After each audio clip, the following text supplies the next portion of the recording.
오늘 선포되어질 하나님의 말씀은 디모데전서 6장 3절에서 10절까지에 있는 말씀입니다. 디모데전서 6장 3절에서 10절까지의 말씀, 신약성경 341면 정도에 있습니다. 봉독해 드립니다. 누구든지 다른 교훈을 하며 바른 말 곧 우리 주 예수 그리스도의 말씀과 경건에 관한 교훈을 따르지 아니하면 그는 교만하여 아무것도 알지 못하고 변론과 언쟁을 좋아하는 자니 이로써 투기와 분쟁과 비방과 악한 생각이 나며 마음이 부패하여지고 진리를 잃어버려 경건을 이익의 방도로 생각하는 자들의 다툼이 일어나느니라. 그러나 자족하는 마음이 있으면 경건은 큰 이익이 되느니라. 우리가 세상에 아무것도 가지고 온 것이 없음에 또한 아무것도 가지 못하리니 우리가 먹을 것과 입을 것이 있은즉 족한 줄로 알 것이니라. 구하려 하는 자들은 시험과 올무와 여러 가지 어리석고 해로운 욕심에 떨어지나니 곧 사람으로 파멸과 멸망에 빠지게 하는 것이라. 돈을 사랑함이 일만 악의 뿌리가 되나니 이것을 탐내는 자들은 미혹을 받아 믿음에서 떠나 많은 근심으로써 자기를 찔렀도다. 아멘. 이 시간 할렐루야 찬양대에 찬양이 있겠습니다.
축복의 인사를 먼저 곁에 계신 분들과 함께 나누겠습니다. 주님의 이름으로 사랑합니다. 축복합니다. 하나님의 은혜가, 예수님의 사랑이, 성령의 도우심이 여러분과 함께 하심을 믿습니다.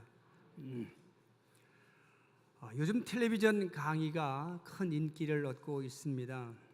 그러면서 강의를 아주 잘 하시는 강사님들이 가수나 배우 못지않은 팬을 만들면서 인기를 누리고 있습니다. 저도 가끔씩 좋은 강의를 잘 듣고 큰 유익을 얻고 있습니다. 그런데 어떤 강사들의 강의를 듣고 있으면 그 강의의 내용이 사람을 하나님과 점점 더 멀어지게 하고 있다는 느낌을 받을 때가 있습니다.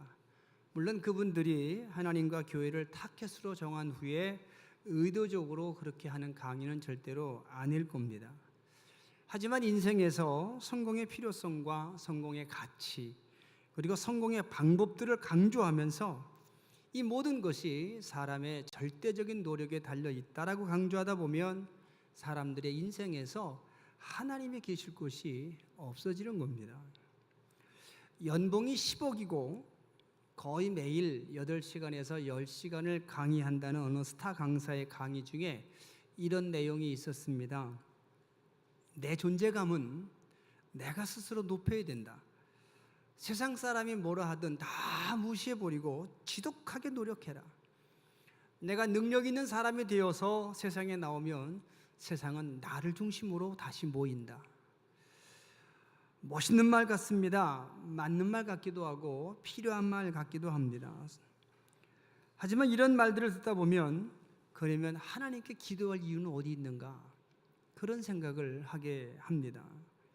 인기 있는 스타 강사들의 강의를 듣다 보면 하나님께 기도하는 것은 마땅히 더 해야 될 내 노력을 내가 포기한 것처럼 느끼게 합니다.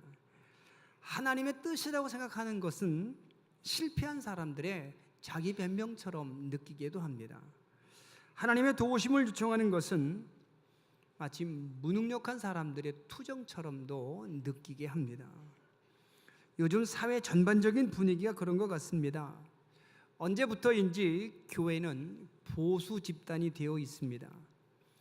정치적인 이념에서만 보수가 아니라 문화, 예술 분야에서도 보수고 심지어는 미래를 대비하는 시각이나 관점에서도 보수가 되어버린 것 같은 그런 이야기들을 듣습니다. 그리고 요즘 사회가 교회를 보수라고 하는 이유는 교회가 생명처럼 여기는 성경 말씀이 이미 지나가 버린 낡은 시대, 낡은 사회의 가치라고 생각하는 사람들이 점점 많아지고 있기 때문입니다. 여러분, 실제로 지금 우리 사회는 과거 성경이 쓰여졌던 시대와는 너무 다른 모습으로 많은 부분에서 달라진 모습으로 살고 있습니다. 더욱이 지금 우리 시대의 기술이나 지식은 너무 빠르게 변하고 있습니다. 옛날에는 아버지가 아들에게 자신의 기술을 전수해주고 지식도 가르쳐 줄 수 있었습니다. 또 아버지에게 배운 기술, 지식이 아들 시대에도 쓸모가 있었습니다. 그런데 얼마 전부터는 아버지가 자기 기술을 더 이상 자기 아들에게 물려줄 수 없게 되었습니다. 아버지 기술이나 아버지 지식은 그저 아버지 시대가 지나면 더 이상 쓸모 없어져 버린 겁니다.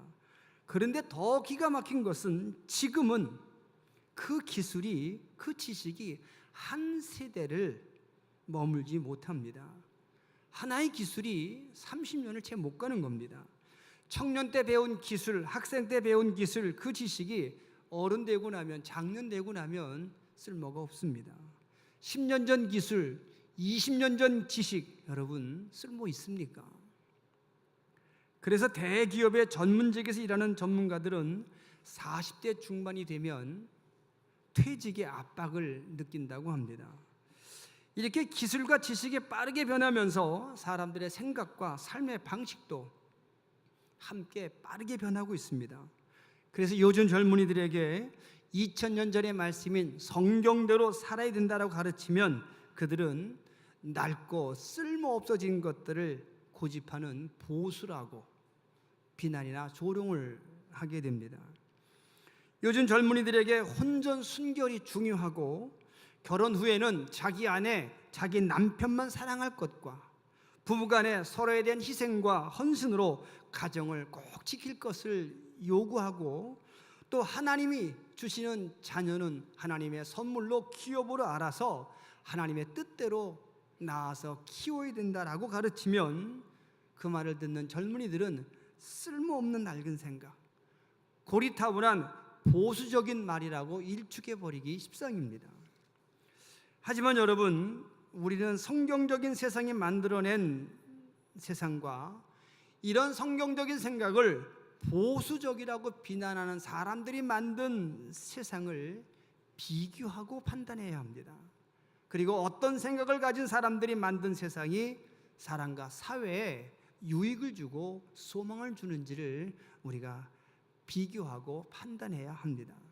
그리고 이런 비교를 이미 2000년 전에 한 사람이 있습니다. 바로 사도 바울입니다. 당대 최고의 지식인이었고 존경받는 지식인으로 명예롭게 한때 살았던 바울은 예수님 만난 후에 예수 그리스도를 아는 지식이 가장 고상하기 때문에 지금까지 자신이 배웠던 세상의 모든 지식을 배설물처럼 여기겠다라고 선포합니다. 그리고 바울은 오늘 본문에서 디모데에게 하나님의 말씀을 듣고 순종하는 사람들이 만든 삶의 모습과 그 말씀이 아닌 다른 교훈을 듣고 사는 사람들이 만든 삶의 모습을 비교해서 설명하고 있습니다. 여러분, 오늘 바울이 디모데에게 하는 이 말씀은 바울의 생각이나 바울의 연구 결과가 아닙니다. 당시 최고의 지식인으로 살았던 사람으로서 삶의 경험에서 나온 고백 혹은 간증입니다. 때문에 우리는 이 말씀을 잘 읽고 들어서 어떤 지식에 내 인생을 걸어야 되는지, 어떤 지식이 우리 미래에 소망을 주는지에 대해서 판단할 수 있는 그런 지혜를 얻어야 할 줄로 믿습니다. 먼저 바울은 성경의 말씀을 따르지 않고 그 시대가 만든 지식을 따르는 사람들은 교만해지고 그 교만 때문에 오히려 무지해진다라고 말씀합니다. 본문 3절과 4절의 말씀을 표준어 성경의 번역으로 함께 읽겠습니다. 누구든지 다른 교훈을 가르치며 우리 주 예수 그리스도의 건전한 말씀과 경건에 부합되는 교훈을 따르지 않으면 그는 교만해져서 아무것도 알지 못하는 사람이요. 아멘. 여기서 다른 교훈은 성경 말씀이 아닌 다른 교훈을 말합니다. 그 당시 유행했던 영지주의 이론을 말하는 겁니다. 뿐만 아니라 이 당시 그리스 사람들은 쾌락주의를 중심으로 하는 에피쿠로스 학파와 인간의 이성으로 도덕적 삶을 추구하는 스토아 학파의 영향으로 학문과 예술을 중요하게 여겼던 시대였습니다. 때문에 이 당시 그리스 사람들에게 사람으로 오신 예수님을 그리스도라고 가르치고 그분에게 영생이 있고 그 영생을 얻기 위해서 육신적인 경건의 훈련이 중요하다라고 가르치는 것은 대단히 어려운 시대였습니다. 이 당시 사람들은 신은 인간 세계에게 별로 관여하지 않는 영적인 존재로만 생각했기 때문입니다. 그리고 육신으로는 쾌락을 즐기면서 동시에 생각으로는 도덕적 삶을 추구하는 그런 삶을 살았기 때문입니다. 젊은 시절에 한때 이런 생각, 이런 지식을 가지고 이런 삶을 살았던 바울이 부활하신 예수님 만난 후에 분명하게 경험하고 알게 되어서 고백한 것이 오늘 말씀인 겁니다. 예수님 말씀을 거부하고 경건의 교훈을 따르지 않는 것은 교만이고 그 교만이 그 사람으로 하여금 결국엔 아무것도 알지 못하는 무지하게 만드는 결과를 가져온다고 말씀합니다. 여러분, 지금도 우리 주변에는 하나님이 없다고 말하거나 성경의 말씀은 신화와 같은 것이라고 말하는 사람들이 있습니다. 이름이 많이 알려진 지식인들 가운데 혹은 정치인들 가운데도 이렇게 말하는 사람들이 있습니다. 저는 그런 사람들을 보면서 도대체 저 사람들은 얼마나 많이 알고 있기에, 무엇을 어떻게 알고 있기에 저렇게 말할 수 있을까 하는 생각을 하지 않을 수 없습니다. 제가 저 스스로 하나님이 없다고 말할 수 없는 이유가 참 많지만 그 중에 하나는 제 지식이나 제 경험으로 알지 못하는 것이 너무너무 많기 때문입니다. 하나님이 없다고 말하기에는 제가 알고 있는 것이 너무 없고, 그 반대로 하나님이 있다라고 말할 수밖에 없는 삶의 문제들이 제게 너무 많기 때문입니다. 저만 그러겠습니까? 여러분도 마찬가지라고 여겨집니다. 여러분, 하나님의 존재를 부인하는 것은 교만입니다. 그리고 그 교만은 모르는 것에 대한 건전한 호기심을 갖게 하기보다는 알고 있는 것에 안주하고 자랑하려는 마음을 더 많이 키운다는 것도 우리는 잘 압니다. 결국 그 교만은 그 사람으로 하여금 정말 배워야 될 중요한 것을 배우지 못하게 할 뿐입니다. 때문에 하나님의 존재를 부인하고 하나님의 말씀을 무시하는 교만은 그 사람을 점점 더 무지하게 만들게 됩니다. 여러분, 사람은 하나님의 존재를 인정하는 순간부터 겸손해지는 겁니다. 하나님의 말씀이 가지고 있는 능력과 가치를 인정하는 것에서부터 진정한 배움이 시작된다는 사실을 기억하시기 바랍니다. 다시 말씀드립니다. 예수님의 말씀을 배우지 않으려는 것은, 거부하는 것은 교만이고, 그 교만은 그 사람을 점점 더 무지하게 만듭니다. 두 번째로 바울은 예수님의 말씀을 거부하고 다른 교훈을 따르는 사람들은 마음에 병이 생긴다고 말합니다. 본문 4절의 말씀을 표준어 성경의 번역으로 다시 한번 읽으시기 바랍니다. 그는 교만해져서 아무것도 알지 못하는 사람이요 병이 들어서 논쟁과 말다툼을 일삼는 사람입니다. 아멘. 예수님의 말씀이 아닌 그 시대에 유행하는 다른 교훈을 듣고 따르는 사람들은 마음에 병이 드는데, 그 마음의 병의 증상은 논쟁과 말다툼만 일삼는 것이라고 말합니다. 여러분, 사도행전 17장에 보시면 아테네 사람들은 하루 종일 말하고 듣는 것에만 시간을 썼다라고 기록합니다. 사도행전 17장 21절의 말씀을 함께 읽으며 확인해 보시기 바랍니다. 모든 아테네 사람과 거기에 살고 있는 외국 사람들은 무엇이나 새로운 것을 말하고 듣는 일로만 세월을 보내는 사람들이었다. 여러분 잘 알고 계시는 것처럼 사도 바울은 많은 도시를 다니면서 복음을 전한 사람입니다. 그리고 바울이 가서 복음을 전한 도시마다 그 복음 듣고 예수를 영접한 사람이 생겼고, 그들을 중심으로 교회가 세워집니다. 예배소에 예배소 교회가 생겨지고, 고린도에 고린도 교회, 데살로니가에 데살로니가 교회, 빌립보에 빌립보 교회, 갈라디아, 골로새, 안디옥 등 수많은 도시마다 바울이 전한 복음을 듣고 예수를 영접한 사람들이 교회를 세웠습니다. 그런데 아테네에는 교회가 세워지질 않습니다. 예수를 영접한 사람도 없습니다. 그리고 사도행전 17장 33절의 말씀을 보면 바울의 설교를 들은 사람들 중에 몇 아테네 사람들이 바울을 다시 찾아와서 내가 오늘 한 그 말을 내일도 전해라 요청합니다. 설교를 청한 겁니다. 그런데 놀랍게도 바울은 그들의 요청을 무시하고 아테네를 떠납니다.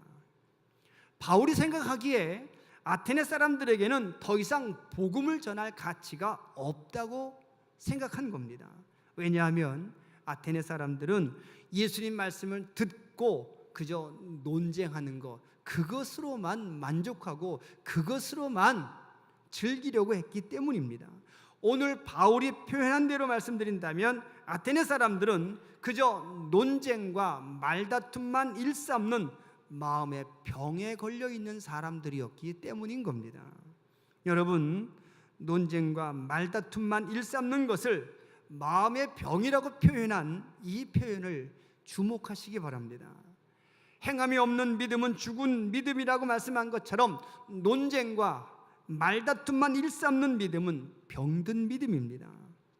성경에 관해서 많이 알고 있고 예수님에 대해서 열정적으로 논쟁하고 토론을 즐긴다고 해서 그가 좋은 믿음을 가진 것은 결코 아니라는 뜻이기도 합니다. 요즘 많은 사람들이 성경에 대해서 재해석해야 되고 토론하고 논쟁해야 된다라고 말합니다. 시대가 달라졌기 때문에, 문화가 달라졌기 때문에, 사람들의 생각과 삶의 방식이 달라졌기 때문에 2000년 전의 성경의 말씀은 지금 이 시대에, 이 문화에 재해석해야 된다라고 말하면서 끊임없이 논쟁하고 토론하는 것이 신학에 마땅한 자세라고 말하기도 합니다. 하지만 여러분, 토론과 논쟁에만 몰두하다가 정작 하나님의 말씀대로 사는 실천적인 삶이 없으면 그 마음과 믿음에 심각한 병이 든다는 사실을 우리는 지나쳐서는 안 됩니다.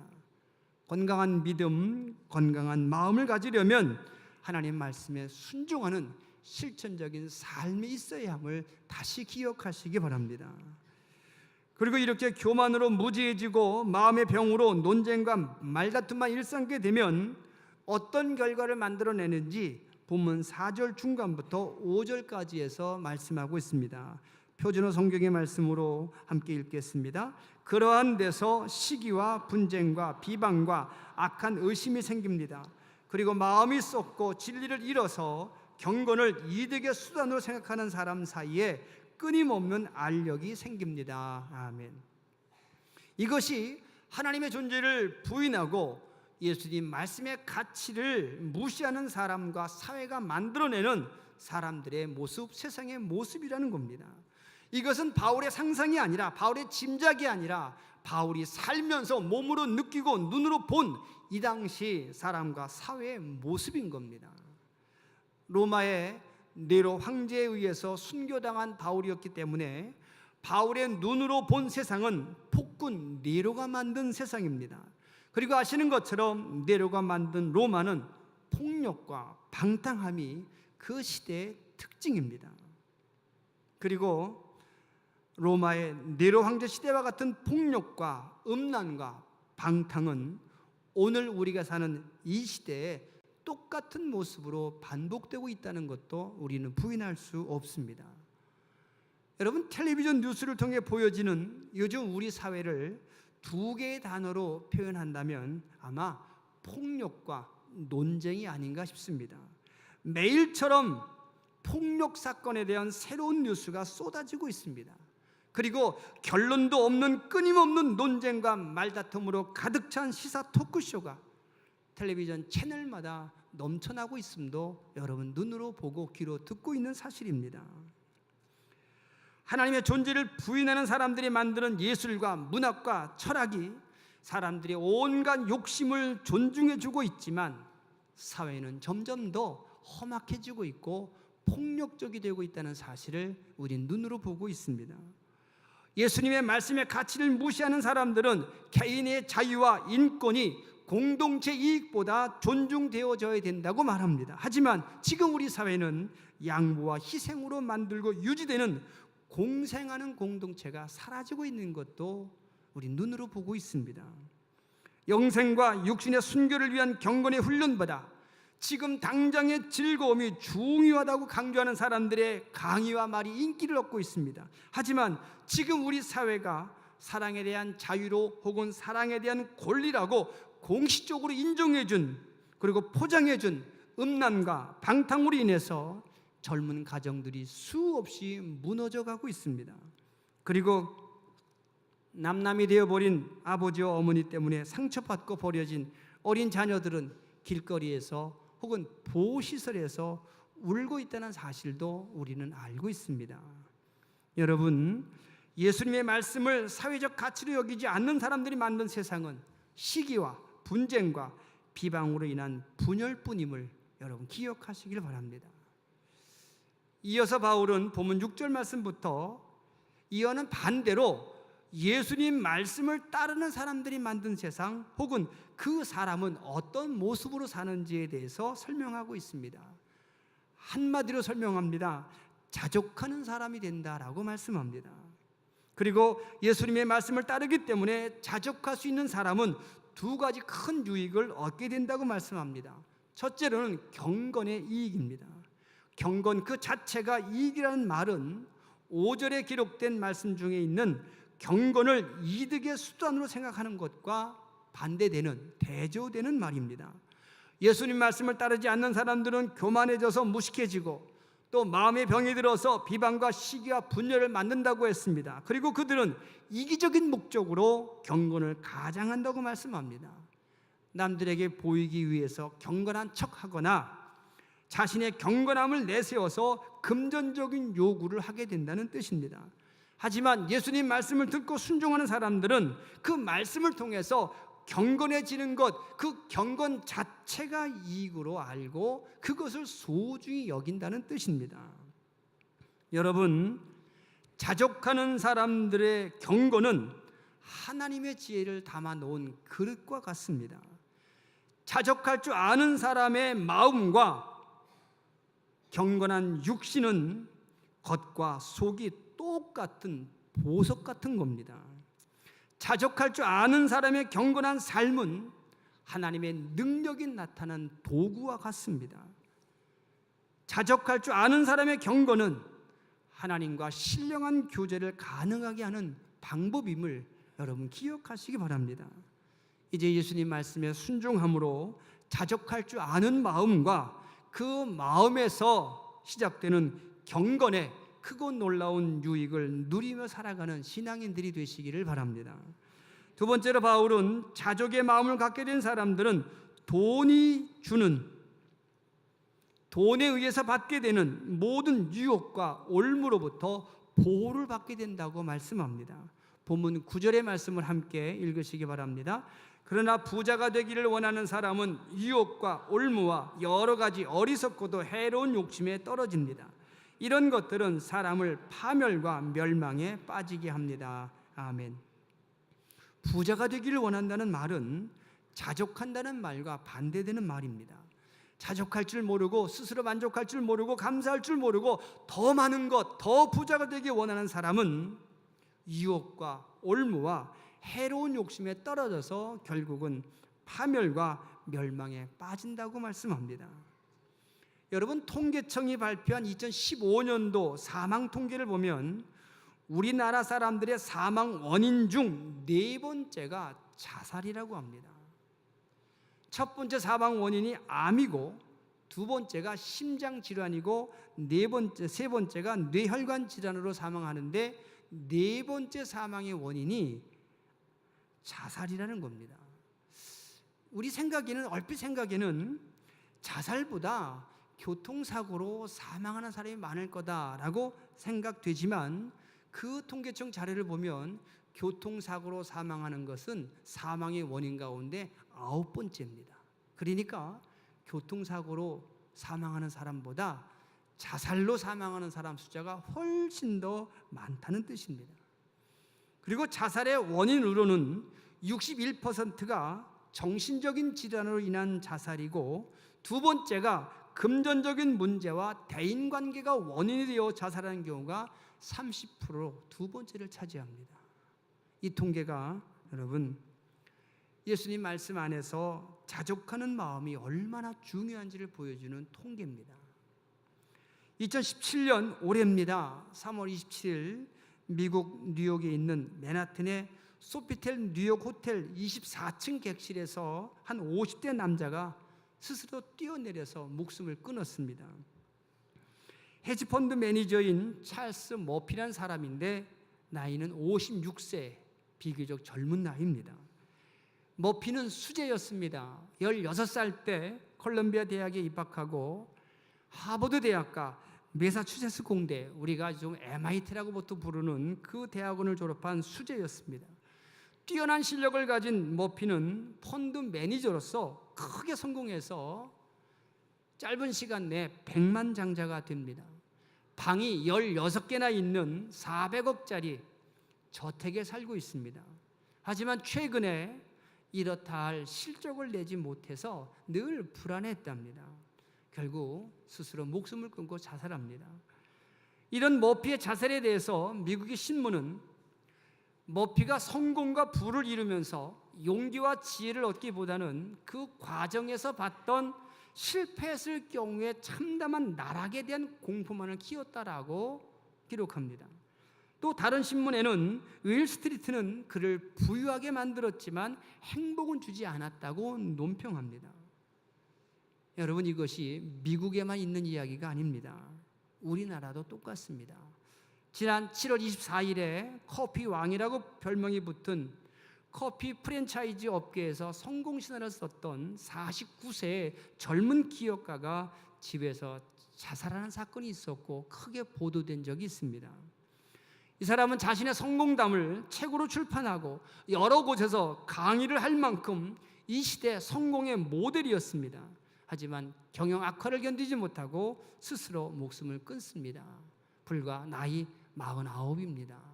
참으로 안타까운 일입니다. 여러분, 돈에 대한 예수님의 경고의 말씀을 들으시고 기억하시기 바랍니다. 마태복음 6장 24절의 말씀을 함께 읽겠습니다. 한 사람이 두 주인을 섬기지 못할 것이니 혹 이를 미워하고 저를 사랑하거나 혹 이를 중히 여기고 저를 경히 여김이라. 너희가 하나님과 재물을 겸하여 섬기지 못하느니라. 아멘.